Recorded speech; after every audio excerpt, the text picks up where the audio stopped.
बिस्मिल्लाहिर्रहमानिर्रहीम अस्सलाम वालेकुम। Welcome back to my channel Madiha food vision में।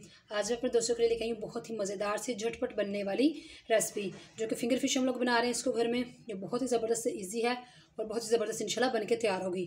तो फिंगर फिश बनाने के लिए हम लोगों को सबसे पहले हम लोगों ने 200 ग्राम हम लोगों ने फ़िश ली है और इसको इस तरह से हम लोगों ने फिंगर की शेप में हम लोगों ने कट करके इसको रख लिया है। इसके अंदर हम लोग साथ शामिल करेंगे मैदा, जो है 1 खाने का चमचा, और कॉर्नफ्लोर हमारे पास 1.5 खाने का चमचा है। इसके अंदर हम लोग इस साथ में इस्तेमाल करेंगे सिरका। तो आइए इसको बनाना स्टार्ट करते हैं। सबसे पहले हम लोग इसके अंदर मैदा ऐड करेंगे,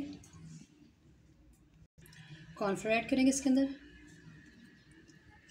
सिरका भी डाल देंगे साथ ही हम लोग, ये जो है 1.5 खाने का चमचा। 1 टीस्पून इसके अंदर लाल मिर्च का पाउडर ऐड करेंगे हम लोग। 1/2 टीस्पून नमक ऐड करेंगे।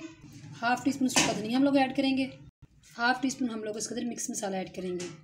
तो अभी सारी चीज़ों को अच्छी तरह से मिक्स कर लेते हैं। फूड कलर भी हम लोगों ने इसके अंदर ऐड किया है खूबसूरती के लिए, यानी कि इसका प्यारा सा कलर आए। तो मैं इसको मिक्स कर लेती हूँ। मसाले को हम लोगों ने अच्छी तरह से मिक्स कर लिया हाथों की मदद से। आप लोग देख सकते हैं कितना ज़बरदस्त इसका यानी कि कलर आया है। हम लोगों ने इसके अंदर फूड कलर ऐड किया है। तो इसको मैरिनेट करके हम लोगों ने तकरीबन 2 घंटे के लिए, 1.5 से 2 घंटे के लिए रख रहे हैं। 1.5 घंटे के बाद मैं आप लोगों को दिखाती हूँ।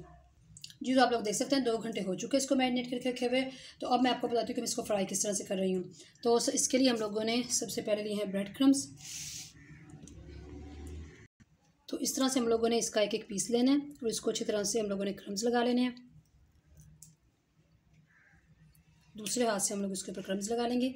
तो इसको अगर आप लोग चाहें तो मैरिनेट करके 2 घंटे के लिए रख सकते हैं। हम लोगों ने रखे हैं। तो अगर आप लोगों ने जल्दी बनाने हैं तो इसको, ये बहुत ही जल्दी बनने वाली रेसिपी भी है, तो आप इसको जल्दी से बना सकते हैं, फ्राई कर सकते हैं। इसी तरह से मैंने सारे जो पीसीज हैं इनको क्रम्स लगा लेती हूँ। जी, तो आप लोग देख सकते हैं हमने सारे जो पीसीज हैं उनको क्रम्स लगा लिए अच्छी तरह से और रख लिया था एक साइड पे। अब मैंने फ्राई करने लगी हूँ। तो फ्राई करने के लिए हम लोगों ने ऑयल गर्म होने के लिए रख दिया था पहले से। तो आप लोग देख सकते हैं ये ऑयल का कलर थोड़ा चेंज है। तो मैंने जैसे कि पहले भी अपनी अक्सर वीडियो में बताया है कि जो कि फ़िश का जो होता है ऑयल बचा हुआ, वो आप लोग आम दूसरी हांडी में इस्तेमाल नहीं कर सकते, इसलिए इसको अलग से रखना पड़ता है। तो मैंने ये कढ़ाई में ऑयल ले लिया, वही फ़िश वाला ऑयल गर्म हो चुका है। तो मैं इसके अंदर इस तरह से एक एक पीस डालती जाऊँगी।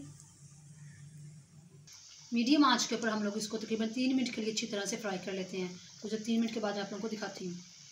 जी, तो आप लोग देख सकते हैं 3 मिनट हो चुके हैं इसको फ्राई होते हुए। इसका बहुत ही ज़बरदस्त सा माशाल्लाह कलर आ चुका है। अब मैं इसको निकाल ली प्लेट में, उसको डिश आउट करके आप लोगों को इसकी फाइनल लुक दिखाती हूँ।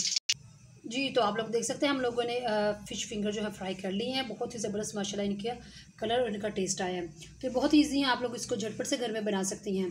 तो जिस तरह से आप लोगों को बताया गया है, वीडियो को इसी तरह से घर देख के आप लोगों ने इसको फॉलो करते हुए घर में इस रेसिपी को ट्राई करना है। और मुझे कमेंट सेक्शन में बताना मत भूलिएगा कि आप लोगों के घर वालों का क्या फीडबैक था। वीडियो अच्छी लगी हो तो इसको लाइक करें, शेयर करें। जो लोग नए हैं मेरे चैनल पे, काइंडली चैनल को सब्सक्राइब करना मत भूलिएगा। अपनी ढेर सारी दुआओं में मुझे याद रखिएगा। नेक्स्ट वीडियो तक के लिए इजाज़त दीजिए। अल्लाह हाफिज़।